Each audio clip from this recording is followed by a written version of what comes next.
Welcome back, another episode. Carver's new girlfriend wasn't a positive influence on him in the Chicago fire episode. He continued to go out late at night with Tori. He was never permitted to relax indoors by her. Additionally, Carver was unaware that she was looking at his phone. She noticed Violet's message. Carver used to adore Violet, or at least he used to. He had to collaborate with Violet as well because Tori was the envious kind. If it meant keeping him, she was prepared to destroy his relationship with the others. The relationship and she were not going to last. Until she eventually ran out of ideas, Carver worked while suffering from a hangover. He adapted to their new probie as well. Ritter was looking for a suitable way to introduce himself to Pascal. He discovered that they attended the same Chicago primary school, where both grasshoppers was going to be his opening statement. The animal served as the emblem for the school. When Novik shot it down, he was hoping to establish a rapport with that. That was a terrible beginning, she said. She said that Ritter's excellence as a fireman would be recognized by the next chief, and that's all that matters. That should have been the end of it. It didn't. When Ritter attempted to schedule time with Pascal, something went wrong. Ritter was left alone in his office by Pascal. Pascal had gotten a medal, which Ritter witnessed. The statue was a little representation of a firefighter. Ritter took it up.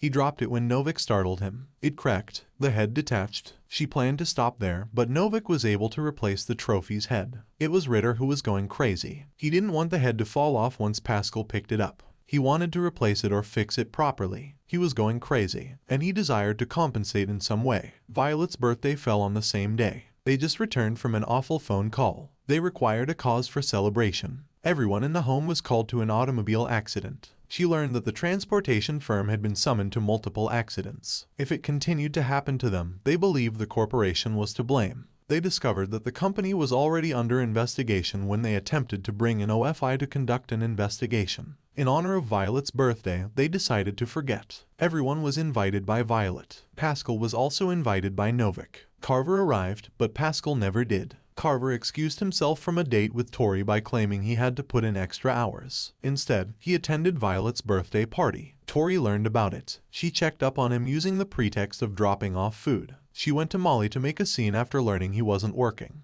Violet was accused by Tori of controlling him. Violet wanted them to end their relationship, she stated. She put Carver in a terrible situation by telling him he had to choose between them. Violet pitied him. Suspecting she was the source of Tori's melancholy, she apologized the following morning. She acknowledged that Tori was angry with her after she sent a text. Carver was perplexed, as he had never heard of this SMS message from Violet before. Violet was called to a situation, so she was unable to provide an explanation. A man who had been stabbed was treated by Violet and Novik. One of the bystanders was helping the man, a really attractive onlooker. Violet was still worried about Carver, so she didn't even notice. However, Novik saw that Pascal had shifted the statue. He is aware that it is broken. Novik made the decision to confess. Pascal praised her for her candor as she accepted responsibility. Carver failed to notice a single message. Tori erased a number of messages. A few of them were from his time in Texas. Tori undermined Violet on every level when she attempted to keep in touch. Meanwhile, Kid discovered the trucking company's secret. Their timetables were ghosts. Kid learned about it because one of the drivers had a son named Michael,